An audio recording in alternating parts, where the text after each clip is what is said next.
যে আপনার শিল্পটা কত দূর এগোলো, প্রোডাকশান কি শুরু হলো, তাহলে আমি আমার মেয়ে দুটোকে ইঞ্জিনিয়ারিং পড়াবো। শিল্পায়ন হতে গেলে শিল্পের জন্য আভ্যন্তরীণ একটা পলিটিক্যাল স্থিতাবস্থা লাগে। এবার আপনি শিল্প করলেন, আরাবুল গিয়ে আপনার কাছে হাত পাতলো, এই টাকা দাও। মমতার দলের অঙ্গ এরা, বঙ্গের অঙ্গে কত রত্ন এরা। দেখো, শিল্প নেই, কৃষি নেই, দেখুন আমরা নৈরাজ্যের কিভাবে বাসিন্দা হয়ে যাই দুদিন পরে। কিছুক্ষণ আগে আমরা দেখলাম একেবারে ধুমধাম করে আমাদের রাজ্যের এই বছরের বিজনেস সামিট সেটা উদ্বোধন হলো। কে নেই সেখানে? মুকেশ আম্বানি থেকে শুরু করে সৌরভ গাঙ্গুলি, জিন্দাল, মুখ্যমন্ত্রী, এমনকি ঝাড়খণ্ডেরও মুখ্যমন্ত্রী রয়েছে। কিভাবে দেখছেন বিষয়টা আপনি? মানে বছরে একবার আমাদের পিকনিক করতে হয়, তো আমরা পিকনিক করি। রাজ্য সরকার জনগণের ট্যাক্সের টাকায় শিল্পপতিদের নিয়ে, তার ইয়ার বন্ধুদের নিয়ে তার পিকনিক করেন জনগণের ট্যাক্সের টাকায়। এই পিকনিকটা করছে, যদিও একটু দেরিতে পিকনিকটা হলো, একটু গরম গরম পড়ে গেছে, যাই হোক মন্দের ভালো। সেন্ট্রালাইজ এসিতে তারা পিকনিক করবেন, হাত চুবিয়ে দেশ বিদেশের শিল্পপতিরা দিদিভাইয়ের এই পিকনিকে আসবেন, খাবেন দাবেন। তারপরে দেখবেন দিদিভাই প্রেস কনফারেন্স করে বেকার ছেলে মেয়েদের উদ্দেশ্যে বলছেন, তোমরা এবার চপ মুড়ির শিল্প করো। এবার আমার প্রশ্নটা হচ্ছে, আপনার কি জানা আছে দিদিভাই এই শিল্প সম্মেলনে, গ্লোবাল বিজনেস সামিট আপনি বললেন, সেই গ্লোবাল বিজনেস সামিটে ন্যাশনাল ইন্টারন্যাশনাল বিজনেসপতিদের কাছ থেকে স্ট্র্যাটেজি জানার জন্য ডেকে পাঠিয়েছে তাদেরকে, নাকি তাদেরকে এটা বলতে পাঠিয়েছে বা তাদেরকে ইমপ্রেস করতে পাঠিয়েছে যে আপনারা বাংলায় চপ শিল্প, ঘুগনি, মুড়ি, চা এসবে ইনভেস্টমেন্ট করুন?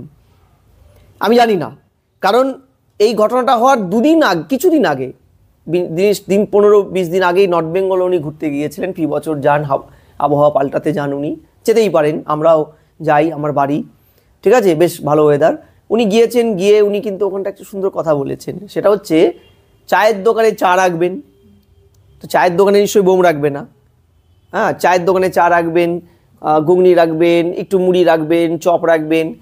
তো আমার প্রশ্ন হচ্ছে, যে মুখ্যমন্ত্রী বিজনেস সামিটে গ্লোবালদের ডাকেন, যারা পৃথিবীর বিভিন্ন প্রান্তে এবং পশ্চিমবঙ্গের অন্যান্য রাজ্যে খুব বড় বড় শিল্প করেন, এই যে দেখুন উড়িষ্যা, বিজেপি ক্ষমতায় এসছে, একজন আদিবাসী মুখ্যমন্ত্রী ওখানে বসেছেন, সেই উড়িষ্যাতে বিজনেস সামিট হচ্ছে, গ্লোবাল বিজনেস সামিট হয়েছে, এবং ওখানে একটার পর একটা বড় বড় কারখানা তৈরির প্রস্তাবনাগুলো শুধু প্রতিশ্রুতি দিয়ে আসেনি শিল্পপতিরা, সেটা কার্যকর করেছে তারা। আপনাকে যদি আমি হিসাব দেখাতে পারি, চমকে যাবেন কত বড় মাপের শিল্পগুলো ওখানে প্রতিস্থাপিত হয়েছে, আবার প্রতিবেশী রাজ্য। আজকে 11 সালে ক্ষমতায় আসার পরে প্রতি বছর উনি পাহাড়ের একদম উপরে তিনি শিল্পপতিদের নিয়ে বসেন, গ্লোবাল বিজনেস সামিট করেন, সবাই প্রতিশ্রুতি দেয়, এত টাকা ইনভেস্ট করব, অত টাকা ইনভেস্ট করব। তারপরে গিয়ে আমরা দেখি ঝোলার থেকে বিড়ালটা বেরিয়ে আসলো, বিড়ালটা হচ্ছে সৌরভ গাঙ্গুলি। ঠিক আছে, যে সৌরভ গাঙ্গুলির যে শালবনির শিল্প, এত বড় ইস্পাত কারখানা, আমরা আজ অবধি দেখলাম না ইস্পাত কারখানা, সৌরভ গাঙ্গুলির ইস্পাত কারখানার ইস্পাত কোনো জায়গায় ব্যবহার হচ্ছে বা কোনো অ্যাড বেরোচ্ছে। ঠিক আছে, আমরা দেখিনি। উনি কারখানা করছেন। এবারও শুনলাম উনি গিয়ে খুব প্রশংসায় পঞ্চমুখ, মানে উনি ওনার শিল্প কারখানায় কত প্রোডাকশন হচ্ছে সেটা বলেননি, উনি মমতা ব্যানার্জির নেতৃত্বে রাজ্য কেমন চলছেন, কি কত ভালো আছে, তিনি দিদিভাই হিসাবে চেনেন, ঠিক আছে, এইসব গাল গল্প করলেন, করে কিছু বাইট ফুটেজ খেলেন, কিছু পেটি মিডিয়া এটাকে বড় বড় বাড়িয়ে চাড়িয়ে বলল। এবার প্রশ্নটা হচ্ছে, সৌরভ গাঙ্গুলিকে কি আপনি আপনি তো একটা চ্যানেল চালান, আপনি কি গিয়ে কোনোদিনও পেলে একটু জিজ্ঞাসা করবেন? আমার প্রশ্নটাই, যে রবীন্দ্রভারতী বিশ্ববিদ্যালয়ের এক অধ্যাপক মহাশয়, তিনি খুব দুশ্চিন্তায় আছে, তার দুটো সন্তান আছে, দাই করে বড় হচ্ছে, তাদের চাকরি বাকরি কোথায় হবে, 2 মেয়েই যদি বাইরে কোথাও চাকরিতে চলে যায়, তাহলে বুড়ো বুড়ি স্যার আর স্যারের মিসেসকে কে দেখবে? তাই আপনার কাছে জিজ্ঞাসা করছিল যে আপনার শিল্পটা কত দূর এগোলো, প্রোডাকশান কি শুরু হলো, তাহলে আমি আমার মেয়ে দুটোকে ইঞ্জিনিয়ারিং পড়াবো। ঠিক আছে, আশা করি যোগ্যতা এমন দূর যাবে যে আপনার কারখানায় চাকরি পাবে, অন্তত পশ্চিমবঙ্গেই থাকবে, বুড়ো বুড়ির কাছে থাকবে তার 2 সন্তান। আমার প্রশ্ন হচ্ছে, দেখুন এগুলো কিচ্ছু না, 26শে ভোট, তাই এই যে হাই হার্ডনেস দেখানো, আমরা শিল্পায়ন চাই, আরে মুখ্যমন্ত্রী নিজেও জানে যে এভাবে শিল্পায়ন হয় না। শিল্পায়ন হতে গেলে শিল্পের জন্য আভ্যন্তরীণ একটা পলিটিক্যাল স্থিতাবস্থা লাগে। আমি আপনাকে কথা বলি, কনজিউমারিজমের একটা বর্তমান ভুল প্রচলিত কথা আছে, যে দিকতা হয় ওই বিকতা হয়। তাই যদি সত্যি হয়ে থাকে তাহলে শিল্পের জন্য বটম লাইনটাই হলো প্রফিট, তাই তো? যে শিল্প করবে সে কি প্রফিট, লসে করবে? প্রফিট। তবে এই প্রফিটের জন্য কি দরকার? নির্ঝঞ্ঝাট একটা প্রথম পরিবেশ। এবার আপনি শিল্প করলেন, আরাবুল গিয়ে আপনার কাছে হাত পাতলো, টাকা দাও। মদন মিত্রের কথা অনুযায়ী অভিষেক গিয়ে 2 দিন পরে ফোন করে বললো 6 কোটি টাকা দাও। মদন তো তাই বললো। 2-3 দিন পরে গিয়ে কোনো একটা কারখানায় গিয়ে, আপনার কারখানা বসিয়েছেন, আইপ্যাক গিয়ে বলবো আমাকে 10 কোটি টাকা দাও। আপনি শিল্প চলবে? আমি বলছি আপনাকে, হারাবুল, শওকত, কাজল, পার্থ, অনুব্রত, ঠিক আছে, তপব্রত, এই যে মমতার দলের অঙ্গ, এরা বঙ্গের অঙ্গে কত রত্ন এরা, দেখো। এই রত্নরা থাকলে আর যাই হোক না কেন শিল্পায়ন হবে না। গরু চুরি হতে পারে, বালু চুরি হতে পারে, জঙ্গল চুরি হতে পারে, কয়লা চুরি হতে পারে, সব চুরি হতে পারে। আমরা সব চুরিতে 1 নম্বর হতে পারি। চাকরি চুরি হতে পারে, রেশন চুরি হতে পারে গরিব মানুষের, কিন্তু আমাদের রাজ্যে শিল্প হবে না, এটা মমতা ব্যানার্জিও জানে। তাহলে এগুলো কেন করছেন? তার কারণ আমাকে বেকার ছেলে মেয়েদের বোঝাতে হবে, দেখো আমি কত কিছু করছি। আরেকটা কি, মুখ্যমন্ত্রী নিজে জানেন যে তার উত্থানটা হয়েছে কতগুলো ফ্রিঞ্জ এলিমেন্টের হাত ধরে, এবং এই ফ্রিঞ্জ এলিমেন্টদের মোটিভেট করে ক্রাফটেড হয়েছে ওনার নিজের রাজনৈতিক জীবন। আমি বলছি ক্রাফটেড হয়েছে। ফলত এই ফ্রিঞ্জ এলিমেন্টদের যে, তার ভাষায় বখাটে ছেলে, ভালো ছেলে আমার চাই না, আমি বখাটে ছেলে চাই। প্রেস কনফারেন্স করে বলেছিল, কিন্তু আমার ভালো ছেলে চাই না। চাইবেন কেন? ভালো ছেলেরা তো তোলা তুলবে না, ভালো ছেলেরা তো আপনার সব কথা অন্ধের মতো শুনবে না। ফলে উনি ভালো করে জানেন যে এই পর্যায়ে এসে লোকাল গুন্ডা, তোলাবাজ, উল্টো শিক্ষা দেওয়ার বা তাদেরকে মানে কঠিন ব্যবস্থা নেওয়া প্রশাসনিক স্তরে, এটা করলে তার ভোট বাক্স ফাঁকা হয়ে যাবে। তাই এদেরকে তিনি ছাড় দিয়ে রেখেছেন। আর বেকার ছেলে জনগণকে বোঝানোর জন্য এইসব শিল্প শিল্প শিল্প শিল্প খেলা করেন। আচ্ছা, আপনি কোনোদিনও মুখ্যমন্ত্রী মমতা ব্যানার্জিকে 11 সালে ক্ষমতায় আসার পরে দেখেছেন কোনো একটি কারখানার তিনি ভিত্তিপ্রস্তর স্থাপন করে তার ফিতে কেটেছেন, উৎপাদন শুরু হয়েছে? দেখতে পাবেন না। বরং দেখতে পাবেন সেটা হচ্ছে এই রাজ্যের টপ শিল্পগুলো বন্ধ হয়ে যাওয়া। চা বাগান একটা বড় অংশ বন্ধ, পিএফ দিচ্ছে না মালিকরা, চা বাগানের শ্রমিকদের ন্যায্য ভবিষ্যনিধি প্রকল্পের টাকা কেটে নিয়ে জমা করছে না। মুখ্যমন্ত্রী জানেন না? আপনি যান নর্থ বেঙ্গলে, সমস্ত নদী, চর, জঙ্গল কেটে সাফ হয়ে রিসোর্ট হয়ে গেছে। উনি জানেন না? জঙ্গল বিক্রি মূর্তি নদীর ধারে, বড় কোম্পানি আম্বুজারা তৈরি করছে একটা গ্রিন পোর্শনে, গ্রিন ট্রাইব্যুনালের অর্ডারকে ভায়োলেট করে। আমি আপনাকে পরিষ্কার বলছি, এই যে semiconductor, central government semiconductor hub তৈরি করবে কলকাতায় বলল। আচ্ছা, আমি বলছি আপনাকে, জমি দিয়েছে মুখ্যমন্ত্রী? আমি যদি আপনাকে শিল্পায়নের বিনিয়োগের চিত্রটা দেখাই, মানে বাস্তবের, যে 2015-তে শিল্প সম্মেলনের প্রস্তাবনা ছিল 2,43,100 কোটি টাকার। শিল্প দপ্তরে লিখিত প্রস্তাব জমা পড়েছিল 17,660 কোটি টাকার প্রস্তাব এসেছিল, তারপরে সেটা লিখিতভাবে এসেছিল। বাস্তবায়িত হয়েছিল কত? 883 কোটি টাকার মাত্র। কত পার্সেন্টেজ? 7.9। আচ্ছা, 2016, 2017, 18, 19 যদি আপনি সাকসেসিভ এই রেটগুলো মমতা ব্যানার্জি দেখেন শিল্পায়নের হার, তাহলে কোনোটাই 10% হয়নি প্রস্তাবিত মাত্রায়, 10% হয়নি। আমি এই কারণেই আপনাকে বলছি যে 2011 থেকে 20 এই টেনিওরে ডিসেম্বর পর্যন্ত 94টি সংস্থাকে শিল্পায়নের জন্য 1,855.5 একর দেওয়া হয়েছে।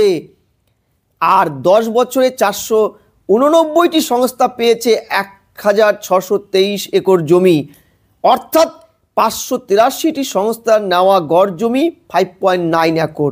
এই জমিতে বড় প্রকল্প হয় না। আমি আপনাকে একদম শিল্প দপ্তরের পরিসংখ্যান তুলে দিলাম, যে জমিটা পেয়েছে তাতে বড় শিল্প হয় না, তো বড় শিল্প হচ্ছে না। আর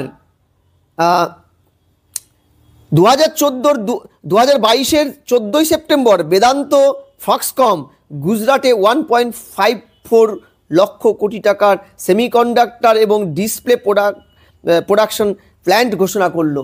আমার রাজ্যে কিন্তু করেনি, বরং যেটা হয়েছে সিঙ্গুরের তৈরি করা একটা শিল্পকে বিধ্বংসী একটা আন্দোলনের মাধ্যমে মমতা ব্যানার্জি তুলে নিয়ে গেছে। বামফ্রন্টের শেষের দিকে না একটা স্লোগান তারা করতো যে শিল্প আমাদের, কৃষি আমাদের ভিত্তি, শিল্প আমাদের ভবিষ্যৎ। মমতা ব্যানার্জি স্লোগানটাকে একটু পাল্টে দিয়েছেন। কৃষি এ রাজ্যের সরকারের ভীতি, শিল্প হচ্ছে ভিত্তিপ্রস্তর, সব ভিত্তিপ্রস্তর হচ্ছে। না হলে জাতীয় নমুনা সমীক্ষা জানাচ্ছে বছরে বিশেষ বিশেষ সময়ে অনাহারে থাকা পরিবারের সংখ্যা এ রাজ্যে 10.6%। ভাবো তুমি। শুধু তাই নয়, নাবার্ড আইএসআই-এর আদিবাসী দরিদ্র সংক্রান্ত এক সমীক্ষায় একটা ভয়ানক চিত্র উঠে এসেছে যে দেশের 100টি অতি দরিদ্র জেলার মধ্যে পশ্চিমবঙ্গের 15টা জেলায় পড়ে। কেন? তুমি যদি কোনো দিন যদি এই মালদা, মুর্শিদাবাদ বা কোচবিহার এইসব সংখ্যালঘু বেল্টগুলোয় যাও না, দেখবে বাড়ির ঘর পিছু 2 জন করে পুরুষ মানুষ গড়ে নেই। গুজরাট, কেরালা, তামিলনাড়ু, এইসব কর্ণাটকে কাজ করতে চলে গেছে, ব্যাঙ্গালোরে। কেন? শিল্প নেই। শুধু ভোটের সময় স্পেশাল ট্রেন দিয়ে ওদেরকে এনে তৃণমূল ভোটটা নেয় কিংবা ভোট লুট করে, ওদের নামে ফলস ভোটটা পড়ে। এই যে লোকগুলো, ব্যাপক পরিযায়ী শ্রমিকের গ্যাদারিং হয়, রাজ্যের নেতারা দেখবে মাঝে মধ্যে বলে আমরা এই রাজ্যটাকে গুজরাট হতে দেবো না, কিন্তু আমাদের রাজ্যের লোকজনকে গুজরাটে পাঠাতে পারবো, কারণ এ রাজ্যে শিল্প নেই। লাস্ট কথা যেটা বলি, যে এই রাজ্যে যেখানে রাজ্যের উৎপাদনে কৃষির অংশ মাত্র 18%, কৃষি নির্ভর মানুষ 18%, আর কৃষি নির্ভর 18% কৃষির অংশ, আর 40% মানুষ ডিপেন্ড করে, শিল্প বন্ধা। তাহলে এই রাজ্যে যেখানে শিল্পও নেই, কৃষিও প্রায় শেষ, কৃষি জমিও নেই, 18% জমি, 40% কৃষিকাজের সাথে যুক্ত মানুষ, 18% জমির উপরে দায়িত্ব আছে। তাহলে রাজ্যটার আভ্যন্তরীণ শিল্পের করটা কোত্থেকে আসবে? আর বেঁচে রইল মধ্যবিত্ত যৎসামান্য কয়েকটা চাকরিজীবী, তাদের তো দিয়েই বাড়ে না। তাহলে আভ্যন্তরীণ বাজারে টাকাটা ফ্লোট করবে কার টাকার থেকে? অর্থাৎ আমরা কিন্তু এভাবেই চলবো। এই সিঙ্গুর যেখানে হওয়া উচিত ছিল আরেকটা জামশেদপুর, আজকে হয়েই যেত হয়তো, সেটা এখন বন্ধা জমি। দিদিভাই বলেছে সর্ষে ফুল চাষ করতে, চাষিরা এখন সর্ষে ফুল দেখছে চোখে, তাই তো। কিন্তু আজকেই তো আমরা দেখলাম একেবারে বিশ্ববঙ্গ বাণিজ্য সম্মেলনে বক্তব্য রাখতে উঠে মুখ্যমন্ত্রীর পাশে দাঁড়িয়ে হচ্ছে সৌরভ গাঙ্গুলি বললেন বাংলায় বিনিয়োগের প্রচুর সম্ভাবনা। তিনি আরো বলছেন প্রত্যেক বছরই পরিধি বাড়ছে এই সম্মেলনে। বেঙ্গল বিজনেস সামিটে বিশ্বের বিভিন্ন দেশের প্রতিনিধিরা আসছেন। কৃষি থেকে শুরু করে স্বাস্থ্যক্ষেত্র, শিক্ষা থেকে শুরু করে সিনেমা, সব বিষয়ে আলোচনা হয় এখানে। ক্রিকেটের লোক হলেও আমাদের রাজ্যে এসে এত নামী শিল্পপতি এবং উদ্যোগপতিরা লগ্নি করতে চান ভাবলে খুব খুশি হই। মমতাদির তরফ থেকে সকলকে ধন্যবাদ জানাই। হ্যাঁ, এই যে ভালো কথা বলেছে।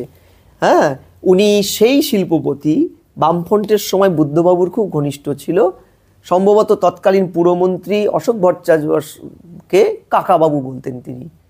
চাঁদমণি চা বাগান উত্তরবঙ্গের শিলিগুড়িতে, চা বাগানটা উচ্ছেদ করেছিল বামফ্রন্ট, গুলি চালিয়ে আদিবাসীদের খুন করে। সেই চা বাগানের ভিতরে ওনাকে জমি দেওয়া হয়েছিল। উনি বলেছিলেন স্কুল করবে, স্টেডিয়াম করবে আন্তর্জাতিক মানের, করেনি। সরকার চলে যাওয়ার পরে এই সরকার এসে ওই জমিটা অধিগ্রহণ করে নেয়, যেহেতু পড়েছিল কেড়ে নেয়। আচ্ছা, এই সেই সৌরভ গাঙ্গুলি না, যাকে 1 টাকার জমি দেওয়ার জন্য হাইকোর্টে ভর্ষিত হয়েছিল জমিটার। সল্টলেকেও একে জমি দিয়েছিল বামফ্রন্ট, কিচ্ছু করেনি, ফেলে রেখেছিল, পরে নিয়ে নেয় সরকার। এই সরকারের সময়ও এই জমি নিয়ে এই সব করছে। আমি বলছি উনি শিল্পপতি হয়ে যদি রাজ্যের শিল্পের জোয়ার করে দেয়, তাহলে আপনার তো সমস্যা নেই, আমারও সমস্যা নেই। আমি তো বললামই, এই যে শিল্প খেলা, পরিধি বাড়া, পরিধি কিসের বাড়লো?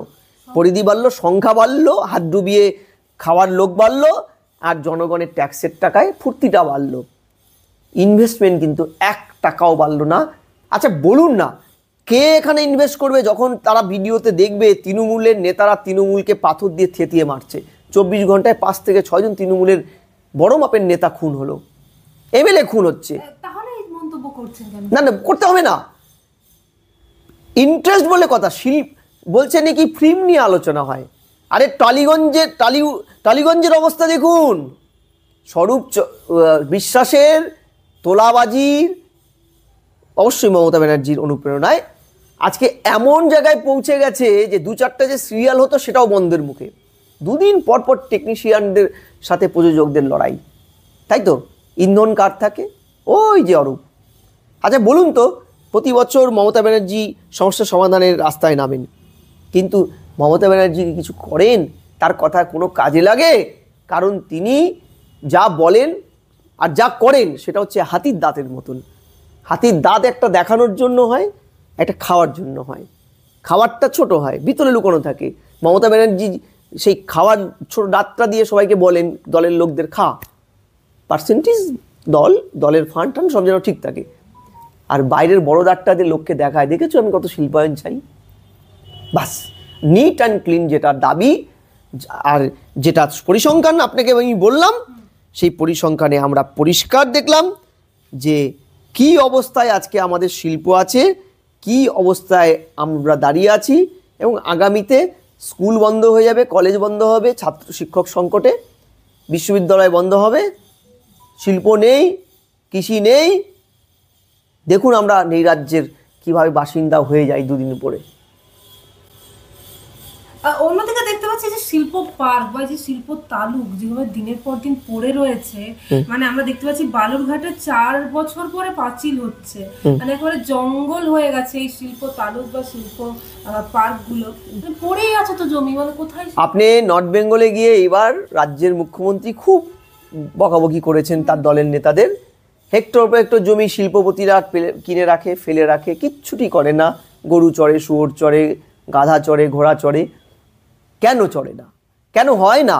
আমি তো ফর্মুলাটা বললাম যে কোন শিল্পপতি এখানে আসবে, যে শিল্পপতি এখানে আসলে তার দুটো আয় হবে, সেই তো আসবে। দেখুন আমি কোনো শিল্পপতিকে দোষ দেই না, তারা বিশ্ববঙ্গ সম্মেলনে এসে জনগণের ট্যাক্সের টাকায় খান, এটা খারাপ কিছু নয়, তার সম্মেলনে আসেন, তারা প্রতিশ্রুতি দেন, যেমন অন্য রাজ্যে দেন এখানেও দেন। কিন্তু এখানে শিল্প বাস্তবায়ন হয় না কেন? তারা বাড়িতে গিয়ে যখন তারা চক আউটটা করে, তখন তারা আর মুখও হয় না শিল্পের জন্য। বাস, ক্লিয়ার? মানে আদৌ কোনো এই যে বিজনেস সামিট হচ্ছে, কিছু আদৌ কি লাভ হবে? না, কিছুই হবে না। হাতির ডিম হবে, ঘোড়ার ডিম হবে। দেখুন ঘোড়ার ডিম হাতির ডিম পুরোতে পুরোতে আমাদের ব্যতিব্যস্ত হতে হবে। কিচ্ছু হবে না। হওয়ার জন্য উপযুক্ত প্রাথমিক শর্তটাই মমতা ব্যানার্জি মানেন না।